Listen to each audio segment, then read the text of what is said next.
तो हुआ है। तो आप मुझे एक बात बताइए जी, आप कोई समय तारीख पूछ के इनसे बता दीजिए कब जांच एजेंसियां काम शुरू करेंगे। चलिए अब तो तिहाड़ प्रशासन के अंतर्गत है। नहीं ये अजीब सी बात है। रामलीला मैदान की अभी बात हुई तो पूरा विपक्ष एकजुट हुआ और एक ही मकसद था उसमें कि बीजेपी ईडी और सीबीआई का बेजा इस्तेमाल कर रही है, गलत इस्तेमाल कर रही है।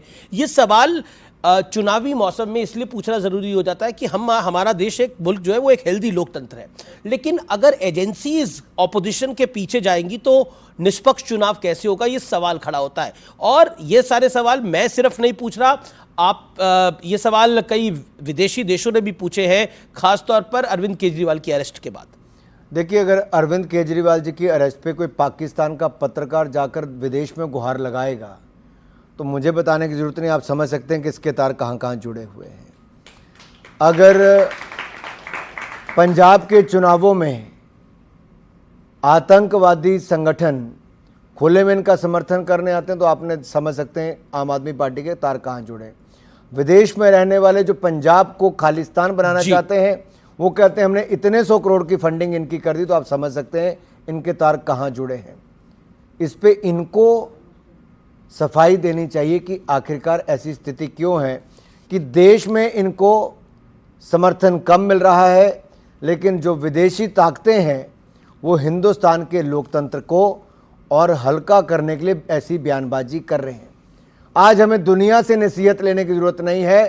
भारत का लोकतंत्र इतना मजबूत है कि वहाँ पर निष्पक्ष चुनाव होते हैं और आगे भी होंगे।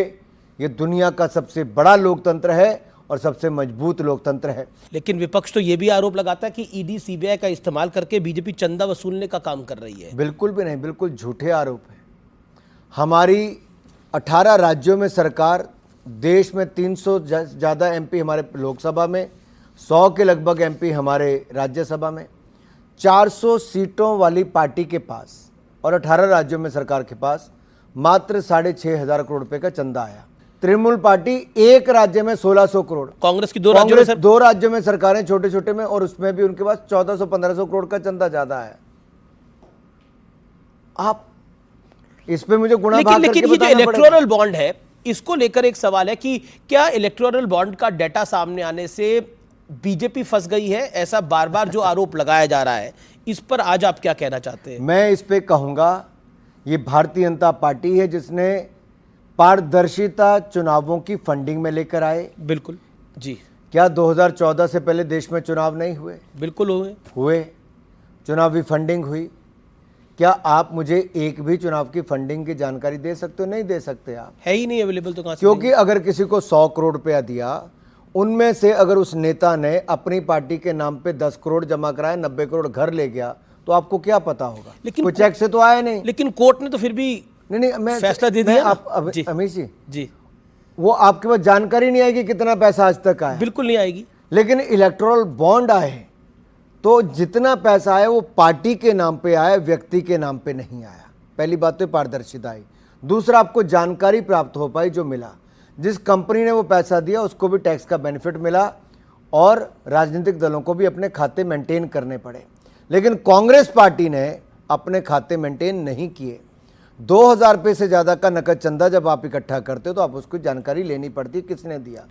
कांग्रेस ने अपनी इनकम टैक्स की रिटर्न ही नहीं भरी, और जब आईटी डिपार्टमेंट ने, इनकम टैक्स डिपार्टमेंट ने उनको नोटिस दिया तो ना उन्होंने वो वापस फाइल की अपनी इनकम टैक्स की रिटर्न।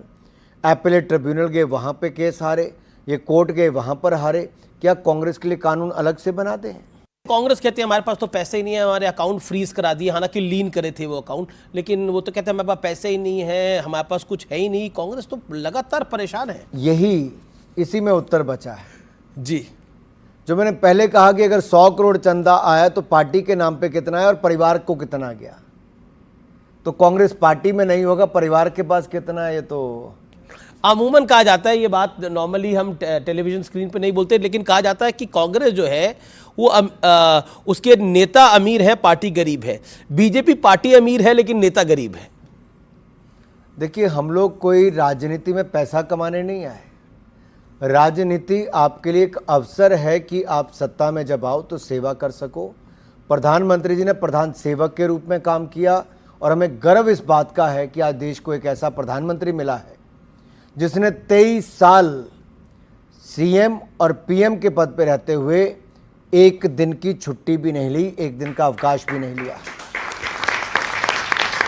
और आप देखिए इससे बड़ी पीड़ा का क्षण क्या होगा जिसकी माता जी का देहांत हो जाता है और प्रधानमंत्री जी 2 घंटे के अंदर अग्नि देने के बाद फिर देश के लिए काम करना शुरू कर देते हैं। वाकई ये एग्जाम्पल उन्होंने क्षण क्षण देश के लिए जिया है, देश के लिए पाई पाई बचाई भी और देश की भलाई के लिए लगाई भी, गरीब की भलाई के लिए लगाई भी।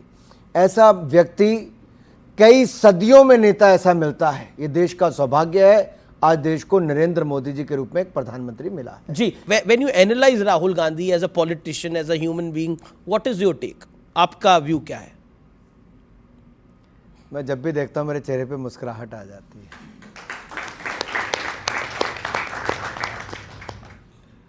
मुझे लगता है कुछ अच्छा होने वाला है, कुछ अच्छा होने वाला है। चलिए, जैसे ही राहुल गांधी जी कहीं पे कुछ बोलते हैं मुझे पता चल जाता है इस बंजर भूमि में भी बीजेपी के लिए कमल खिलने वाला है। जी,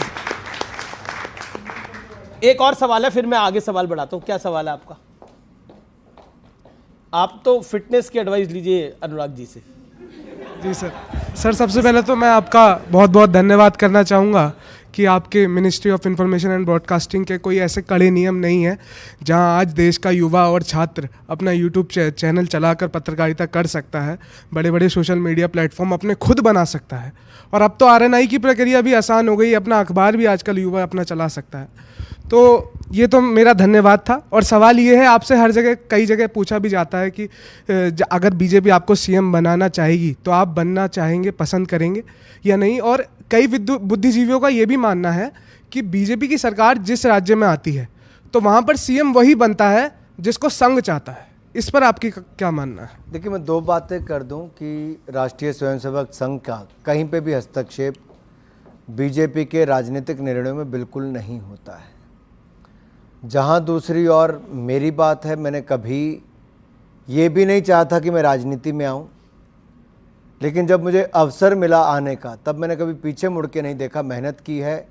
जो भी भूमिका पार्टी ने दी, लोकसभा चुनाव लड़ने की, 4 चुनाव आज तक लड़ा हूँ। हमीरपुर संसदीय क्षेत्र की जनता ने और पार्टी के कार्यकर्ताओं ने हर बार नए रिकॉर्ड के साथ चुनाव जिताया है। 5वीं बार लड़ने जा रहा हूँ।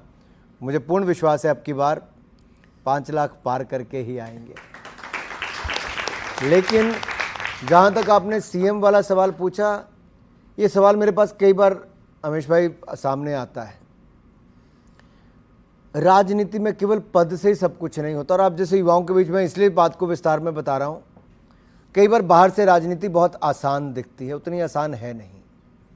मैं पिछले 48 घंटों मुश्किल से 4-5 घंटे ही सो पाया हूँ। आप किसी भी क्षेत्र में रहें, पत्रकार बने, अपनी कंपनी चलाएं या कुछ एनजीओ चलाएं या कुछ भी आप करें, आप दिल से करें, देश के लिए करें और ये अवश्य सोच के चलें कि आपका ये योगदान विकसित भारत बनाने के लिए होगा। हम अमृत पीढ़ी हैं, हम इस अमृत काल से भारत को स्वर्णिम काल में अगले 25 सालों में ले जाएंगे। स्वामी विवेकानंद जी का और मोदी जी का सपना विकसित भारत का अवश्य पूरा करेंगे 2047 से पहले। किसी भी भूमिका में रहे, वो आपको एक सेटिस्फैक्शन देगा। मैं एमपी बना तो एक और तो मैंने अपने संसदीय क्षेत्र के लिए एम्स लाया, पीजीआई लाया, central university, IIIT, NIT, hydro engineering college, कई केंद्रीय विद्यालय, 4 लेन वे, रेल लाइन, वंदे भारत, सब कुछ लाया। लेकिन इसके अलावा जब मुझे लगता था कि मैं और क्या करूं, तो अमीश जी हमने कुछ संगठनों के साथ